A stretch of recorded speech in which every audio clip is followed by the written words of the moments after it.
जय रामेश्वर जय नागेश्वर वैद्यनाथ केदार हरे, मल्लिकार्जुन सोमनाथ जय महाकाल ओंकार हरे। त्र्यंबकेश्वर जय घुष्मेश्वर भीमेश्वर जगतार हरे, काशीपति श्री विश्वनाथ जय मंगलमय अधहार हरे। ओम नमः शिवाय। कानों में कुंडल गले में सांप लपेटे हैं, मेरे महादेव स्वयं में ब्रह्मांड समेटे हैं। प्रिय भक्तों, आज हम आपको 16 सावन के सोमवारों की कथा सुनाने जा रहे हैं। इस कथा के श्रवण मात्र से भगवान शिव शंकर और माता पार्वती का आशीर्वाद हम सबको प्राप्त होता है। तो आइए प्रेम पूर्वक एवं श्रद्धा के साथ यह कथा सुनते हैं। एक समय की बात है, भगवान शिव माता पार्वती के साथ भ्रमण करते हुए मृत्यु लोक के विदर्भ देश की अमरावती नगरी में आए। उस नगर के राजा ने भगवान शिव का एक विशाल मंदिर बनवा रखा था। भगवान शिव और माता पार्वती उस मंदिर में रहने लगे। एक दिन माँ पार्वती ने भगवान शिव से कहा कि हे नाथ, आज मेरी चौसर खेलने की इच्छा हो रही है। माँ पार्वती की ऐसी इच्छा जानकर भगवान शिव माता पार्वती के साथ चौसर खेलने बैठ गए। जैसे ही खेल आरंभ हुआ, उस मंदिर के पुजारी वहां आते हैं और देखते हैं। तब माँ पार्वती ने उन पुजारी जी से कहा कि हे पुजारी जी, बताइए इस बाजी में किसकी जीत होगी। वह पुजारी भगवान शिव का बहुत बड़ा भक्त था, अतः उसने कहा कि माँ, भगवान शिव की ही जीत होगी, उन्हें हराना असंभव है। परंतु चौसर में शिव जी हार गए और माँ पार्वती जीत गईं। तब माता पार्वती ने उस पुजारी को झूठ बोलने के अपराध में कोढ़ी होने का श्राप दे दिया। भगवान शिव और माँ पार्वती उस मंदिर से कैलाश पर्वत की ओर लौट गए। पार्वती माँ के श्राप के कारण पुजारी कोढ़ी हो गया। नगर के स्त्री पुरुष उस पुजारी की परछाई से भी दूर रहने लगे। कुछ लोगों ने राजा से पुजारी के कोढ़ी होने की बात कही, तो राजा ने पुजारी के किसी पाप कर्म के द्वारा उसके कोढ़ी होने की बात समझ कहा कि उसे इस मंदिर से निकाल दिया जाता है, उसकी जगह दूसरा पुजारी रखा जाएगा। वह कोढ़ी पुजारी मंदिर के बाहर ही बैठकर भिक्षा मांगने लगे। कई दिनों के पश्चात स्वर्ग लोक की कुछ अप्सराएं उस मंदिर में प्रातःकाल आईं और उस कोढ़ी पुजारी को देखकर अप्सराओं ने उनसे पूछा कि यह सब कैसे हुआ। तब पुजारी ने अपनी सारी बात बताई और रोने लगा। तब अप्सराओं ने कहा कि तुम 16 सोमवार का विधिवत व्रत करो। इस पर पुजारी ने कहा कि मुझे इस व्रत की विधि नहीं मालूम है। तब अप्सराओं ने कहा कि सोमवार के दिन सूर्योदय से पहले उठकर स्नान आदि से निवृत्त हो, आधा सेर गेहूं का आटा लेकर उसके 3 अंग करना, फिर घी का दीपक जलाकर गुड़ नैवेद्य, अक्षत, चंदन, फूल, जनेऊ का जोड़ा लेकर प्रदोष काल में भगवान शिव जी की पूजा अर्चना करना। पूजा के बाद गेहूं के आटे की 3 अंगों में से जो एक अंग भगवान शिव को अर्पण करके शेष 2 अंगों को भगवान का प्रसाद मानकर वहां उपस्थित स्त्री पुरुष बच्चों को प्रसाद स्वरूप बांट देना। इस तरह व्रत करते हुए जब 16 सोमवार बीत जाएं, तब 17वें सोमवार को 1 पाव आटे की बाटी बनाकर उसमें घी और गुड़ मिलाकर चूरमा बनाना, फिर बच्चों को प्रसाद बांट देना। इस तरह 16 सोमवार व्रत करने और व्रत कथा सुनने से भगवान शिव तुम्हारे कोढ़ को ठीक कर देंगे और तुम्हारी समस्त मनोकामनाएं भी पूर्ण कर देंगे। इतना कहकर अप्सराएं स्वर्ग लोक को चली गईं। पुजारी ने अप्सराओं के कहे अनुसार पूर्ण श्रद्धा भाव से 16 सोमवार का व्रत किया। उसके व्रत पूजन करने से भगवान शिव अत्यंत प्रसन्न हुए और उनकी कृपा से पुजारी का कोढ़ ठीक हो गया। राजा ने उस पुजारी को फिर से मंदिर का पुजारी बना दिया। वह मंदिर में शिव जी की पूजा करते हुए आनंद पूर्वक जीवन व्यतीत करने लगा। कुछ दिनों के उपरांत माँ पार्वती और भगवान शिव उस मंदिर में फिर से पधारे। स्वस्थ पुजारी को देख माँ ने उनसे रोग मुक्ति का कारण पूछा, तो पुजारी ने उन्हें 16 सोमवार व्रत की सारी कथा सुना दी। माँ पार्वती जी ने भी पुजारी जी से व्रत की विधि पूछी और स्वयं भी 16 सोमवार व्रत शुरू किए।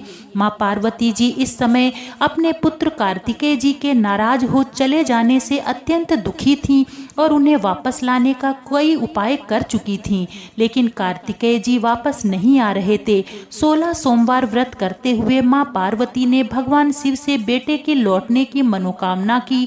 व्रत के समापन के तीसरे दिन ही सचमुच कार्तिकेय जी वापस लौट आए। कार्तिकेय जी ने माता पार्वती जी से पूछा, माँ, मेरा मन अचानक से कैसे परिवर्तित हो गया? आपने ऐसा कौन सा उपाय किया? तब माँ पार्वती जी ने कार्तिकेय जी को 16 सोमवार व्रत की कथा सुनाई। कार्तिकेय जी अपने एक बाल सखा ब्रह्मदत्त के प्रदेश चले जाने से बहुत दुखी रहा करते थे। उन्होंने उनके वापस आने की कामना के साथ 16 सोमवार व्रत किया। ब्रह्मदत्त वापस आ गए। अब ब्राह्मण कुमार ब्रह्मदत्त ने अपने मित्र कार्तिकेय जी से पूछा कि अचानक प्रदेश में मुझे यहाँ का स्मरण कैसे हो आया और मैं वापस कैसे आ गया? कार्तिकेय जी ने अपने मित्र को 16 सोमवार व्रत की कथा विधि सुनाई। व्रत के बारे में सुन प्रसन्न होकर ब्रह्मदत्त ने भी 16 सोमवार व्रत किए और व्रत समापन होने पर विदेश यात्रा को चले गए। वहाँ एक राजा हर्षवर्धन की बेटी गुंजन का स्वयंवर हो रहा था। राजा की प्रतिज्ञा थी कि एक हथनी जिसके गले में स्वयंवर की माला डालेगी, राजकुमारी का विवाह उससे ही होगा। वह ब्राह्मण भी उत्सुकतावश उस महल में गए। वहाँ कई राज्यों के राजकुमार बैठे थे। तभी एक सजी धजी हथनी कुंड में जयमाला लिए हुए आई और वह वरमाला ब्राह्मण ब्रह्मदत्त के गले में डाल दी। इस प्रकार उसका विवाह राजकुमारी से हो गया। एक दिन उसकी पत्नी ने पूछा कि हे नाथ, आपने कौन सा शुभ कार्य किया था जो उस हथनी ने राजकुमारों को छोड़ आपके गले में वरमाला डाली थी? तब ब्राह्मण ने 16 सोमवार व्रत विधि बताई। राजकुमारी ने भी हर्षित हो पुत्र कामना से 16 सोमवार के व्रत किए तो निश्चित समय से राजकुमारी को एक सुंदर स्वस्थ पुत्र पैदा हुआ। पुत्र का नामकरण गोपाल के रूप में हुआ। बड़ा होने पर पुत्र ने माँ से प्रसन्न किया कि माँ, मेरा जन्म आपके घर पर ही क्यों हुआ? तब माता ने उसे 16 सोमवार व्रत की विधि बताई। तब व्रत का ऐसा महत्व जान गोपाल ने भी 16 सोमवार के व्रत किए। गोपाल ने राज्य प्राप्ति की इच्छा से 16 सोमवार के व्रत किए थे। व्रत समापन के उपरांत गोपाल एक समीप के नगर में भ्रमण हेतु आया। वहां के वृद्ध राजा को गोपाल बहुत पसंद आया। उसने अपनी इकलौती पुत्री का विवाह गोपाल से कर दिया। गोपाल आनंदित हो महल में रहने लगे। 2 वर्ष बाद वृद्ध राजा का निधन हो गया। तब गोपाल को नगर का राजा बना दिया गया। इस प्रकार 16 सोमवार व्रत के प्रताप से गोपाल की इच्छा भी पूर्ण हुई। गोपाल 16 सोमवार का व्रत विधिवत पालन करते रहे। व्रत के समापन पर 17वें सोमवार को गोपाल ने अपनी पत्नी से कहा कि व्रत की सारी सामग्री एकत्र कर वह स्वयं शिव मंदिर में पहुंचे। पति की आज्ञा ना मानते हुए उसने अपनी दासी को पूजन सामग्री देकर मंदिर में भेज दिया और स्वयं आराम करने लगी। जब राजा ने भगवान शिव की पूजा की तो आकाशवाणी हुई कि हे राजा, तेरी पत्नी ने 16 सोमवार व्रत का अनादर किया है। उसे तुरंत महल से निकाल दे, वरना तेरा सब वैभव नष्ट हो जाएगा। राजा ने महल में जाकर अपने सैनिकों को आदेश दिया कि रानी को दूर किसी नगर में छोड़ आओ। सैनिकों ने तत्काल आज्ञा का पालन कर रानी को दूर एक नगर में छोड़ दिया। भूखी प्यासी रानी उस नगर में भटकने लगी। रानी को वहाँ एक बुढ़िया मिली जो सूत काट कर बाजार में बेचने जा रही थी, पर उससे वह उठ नहीं रहा था। बुढ़िया ने रानी को देखा तो बोली, बेटी मेरी मदद कर दो, इसके बदले में मैं तुम्हें बहुत सा धन दूंगी। रानी ने बुढ़िया की बात मानकर जैसे ही सूत की गठरी को हाथ लगाया तभी जोर की आंधी चली और गठरी खुल गई। सारा सूत आंधी में उड़ गया। बुढ़िया ने उसे बहुत फटकारा और वहां से भगा दिया। रानी चलते चलते एक तेली के घर पहुंची। उस तेली ने तरस खाकर रानी को घर में रहने को कह दिया, लेकिन उसे घर में काम करने को कहा। रानी ने जैसे ही तेल के मटकों को छुआ, तेल के मटके फूट गए और सारा तेल बहने लगा। यह देखकर तेली ने भी उसे भगा दिया। तब भूख प्यास से व्याकुल रानी वहां से आगे बढ़ी। एक नदी देख रानी ने अपनी प्यास शांत करने को ज्यों ही नदी में हाथ डाला, उसका स्पर्श होते ही नदी का जल सूख गया। अब तो अपने भाग्य को कोसती हुई रानी आगे चल दी। वह एक जंगल में पहुंची। वहां एक तालाब दिखा, उसमें स्वच्छ जल भरा हुआ था। जल देख रानी बहुत खुश होकर तालाब के पास पहुंची। तभी उस जल में कीड़े तैरने लगे। रानी ने दुखी हो उसी गंदे जल से अपनी प्यास बुझाई।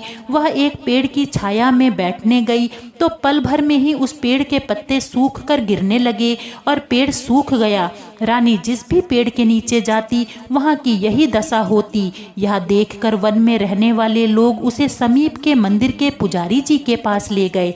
रानी का चेहरा देख पुजारी जी समझ गए कि यह किसी अच्छे घर से है, भाग्य की मारी हुई है। उन्होंने कहा, बेटी तुम मेरे साथ इस मंदिर में ही रहो। रानी का मन शांत हुआ और प्रसन्न होकर अब रानी जो भी कार्य करे, आटा छुए तो उसमें कीड़े पड़ जाते, जल छूती तो उसमें बदबू आने लगती। पुजारी जी भी रानी का ऐसा दुर्भाग्य देख अत्यंत चिंतित हो उठे और बोले, हे पुत्री, तुमसे ऐसा कौन सा अनुचित कार्य हो गया है जिससे तुम पर देवता कुपित हैं। तब रानी ने पुजारी जी को अपने पति की आज्ञा ना मानना और शिव जी की पूजा में ना जाने की बात बताई। इस पर पुजारी जी ने कहा कि बेटी, कल तो सोमवार है, कल से तुम 16 सोमवार के व्रत करो, भगवान शिव अवश्य ही तुम्हें क्षमा कर देंगे।